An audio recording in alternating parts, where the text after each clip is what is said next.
All things, the Buddha said, are rooted in desire. Skillful things, unskillful things, they're all based on desire. The fact that we were born here was based on desire. As long as the mind still has desire, it's going to keep on being born again and again. Now, the problem is our desires are so random. As the Buddha once said, the mind is so variegated, it's even more variegated than the animal kingdom. It's capable of taking on all kinds of identities, having desires for all kinds of things. So if you want to be safe, you have to learn how to get some control over your desires, give them some focus. This is the purpose of the Buddhist teachings on determination. Determination is when you make up your mind that there is a goal that you want, and you're going to try to orient all your desires in that direction. Now, for a lot of us, this goes against the grain. I have a friend who's a novelist and a university professor. And whenever one of her novels comes out, she's invited to the alumni clubs. We'll read a passage from the novel, discuss it. Most of her novels are set in ancient China. There was one in particular. It was about a young woman whose mother dies, and the father promises that he's going to be a good father, and he's going to not remarry, he's going to devote all of his time to his children. But it's not long before he comes home with a new wife.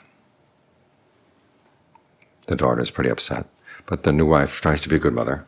There's one night where the two of them are playing chess, and the new mother is saying, if you want to be happy in life, you have to decide on one thing that you want more than anything else, and you're willing to sacrifice everything else to get that one thing.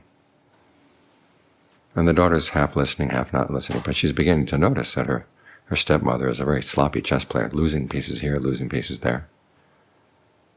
So she starts getting aggressive. Well, it turns out it was a trap. She gets checkmated. Of course, the way that stepmother was playing chess was illustrating her point. She was willing to lose different pieces to win the game. My friend said she read that passage out of the novel. She needed a passage that was self-contained, so she chose that passage. And after the second or third alumni club, she realized she had to change the passage because nobody liked the message. Everyone wants to win at chess and keep all the pieces. So you have to decide, though, that there are certain things in life that you want that will make it hard for you to gain other things that you also want. It's like planting a garden. You want all kinds of plants in there, but if you plant eucalyptus trees, okay, they're going to kill everything else. So you have to decide, do you want a eucalyptus garden, or do you want a garden of other kinds of flowers and plants?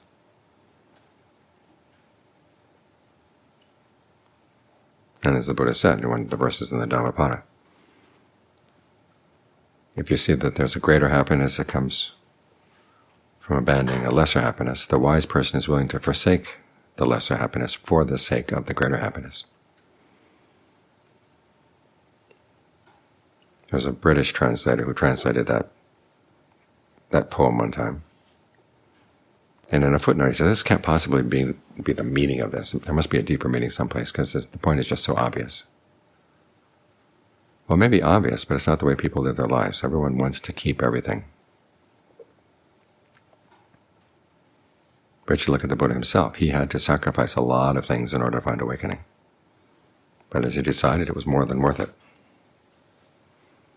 In fact, he once said that if you could have a deal where people would spare you 100 times in the morning, 100 times at noon, 100 times in the evening, every day for 100 years, but you'd be guaranteed at the end of the 100 years to get awakening, he said it would be a good deal.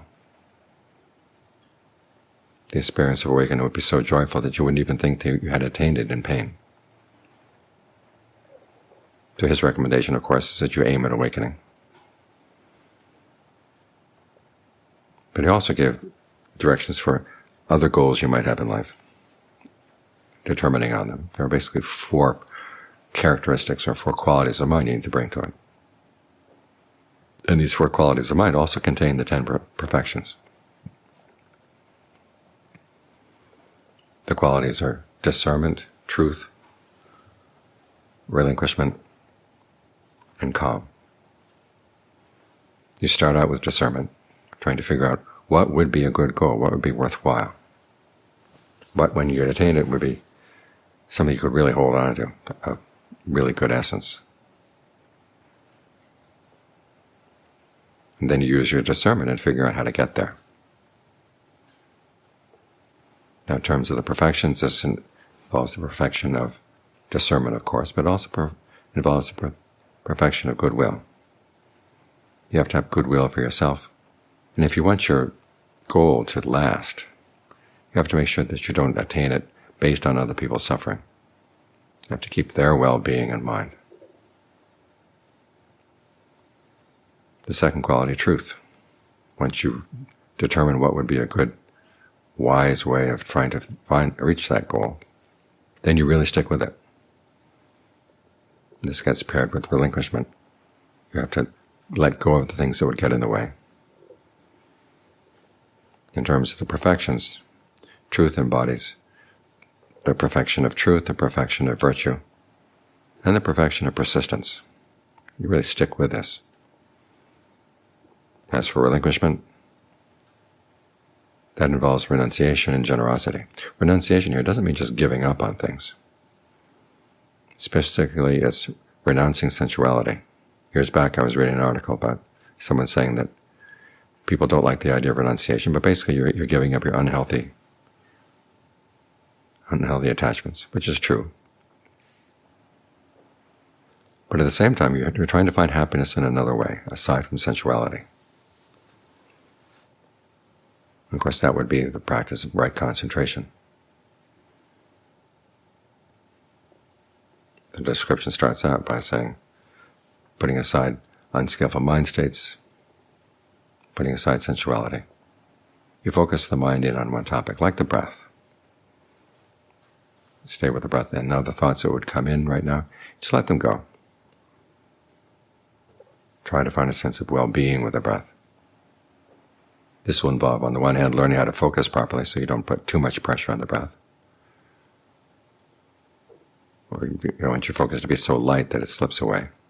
The image they give in the canon is of a person holding a baby quail in his hand. If you hold it too tightly, it'll die. If you hold it too loosely, it'll fly away. So just the right amount of pressure in your focus. And then making the breath comfortable as well. This involves some experimentation. Does long breathing feel good? Does short breathing feel good? Deep, shallow, heavy, light, fast or slow? You can experiment. This is one area where you're allowed to follow your pleasure. What kind of breathing would feel really good right now? Which parts of the body seem to be starved of breath energy or don't get much breath energy? Well, allow them to have some.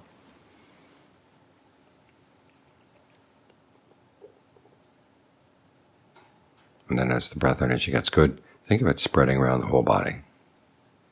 To expand your range of awareness.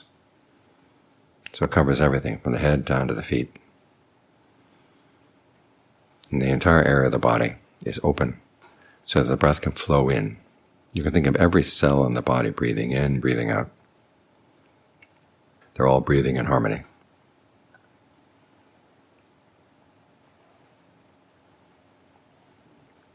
And then you try to maintain that sense of centered but broad awareness, centered but broad breath, and a feeling of ease that is also centered and broad.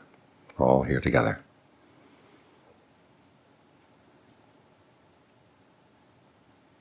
And as you allow yourself to stay with this, it grows.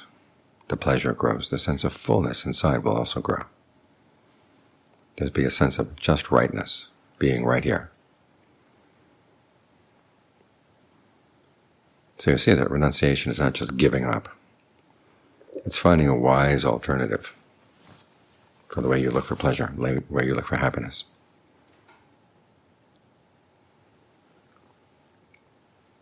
And this relates finally to calm.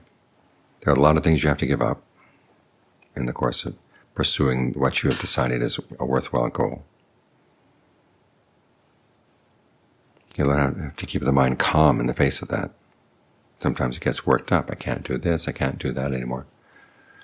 Just keep reminding yourself, well, there are a lot of good things that you can do now that you couldn't do when you were following just random desires. This is an important element of patience, the perfection of patience, perfection of endurance. Focusing not on the hardships you're experiencing, but focusing on what the benefits that come from sticking with things, the strengths you have inside, the sources of strength you have inside, the sense of well-being you're able to develop. And this then connects with the perfection of equanimity. As we were saying last night, equanimity, that's simply a result of telling yourself, I'm going to stay equanimous, I'm going to stay non-reactive. That can get very depressed after a while. But if you're coming from a sense of fullness, a sense of well-being, then it's a lot easier to be equanimous about the things you're giving up. The goals that you could have focused on, but you're not going to focus on because you got something better.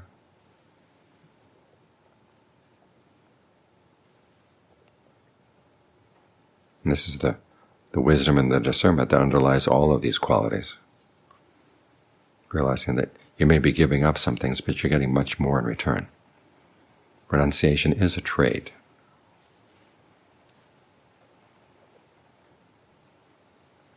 You're trading candy for gold. Learn how to keep that in mind, because these four qualities help you not only as you're sitting here meditating, but also as you go through life, whatever the goals you have in life. Try to bring these four qualities, bring your discernment, your truth,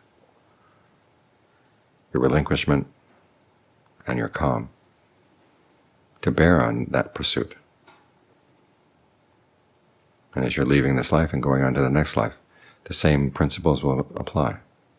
Lots of possibilities may appear at that point, depending on your karma. It's like starting a video game and being offered lots of different avatars. You have to decide, well, the avatar that goes for awakening, that's the one that's really worthwhile.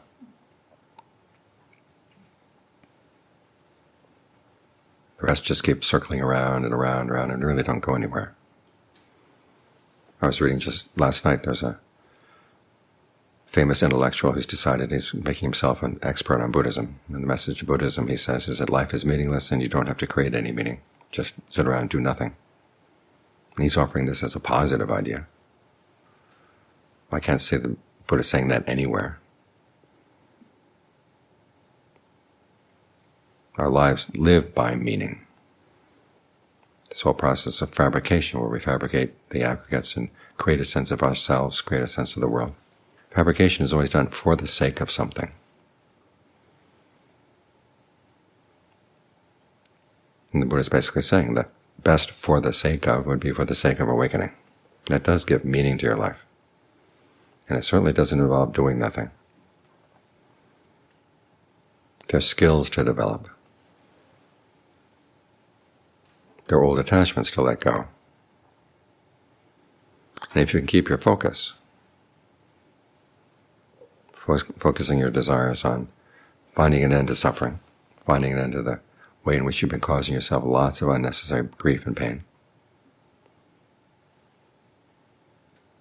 and that goal can be attained. Be true in your pursuit of it. Learn to relinquish the things that get in the way. And keep your mind calm all the way. Calm in the sense of not getting worked up about what you have to do, not getting worked up about what you have to let go. But having the endurance, it's well fed by your search for a happiness that doesn't take anything away from anyone else. We use the concentration as our food on the path. That gives us the strength to keep going, because that's what the strength of persistence relies on. You have to have a sense of well-being inside that you can fall back on, so that the burdens of the day, or whatever burden you feel from the things you have to give up, don't feel so burdensome.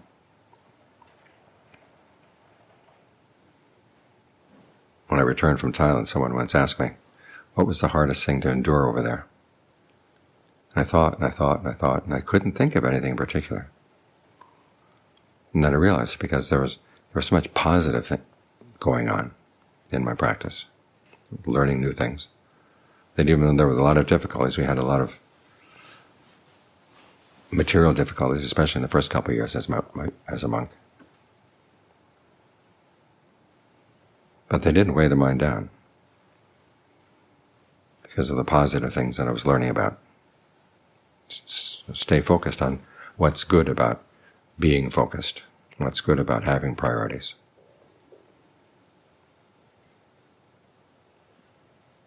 And that'll give you the strength you need to see you all the way through.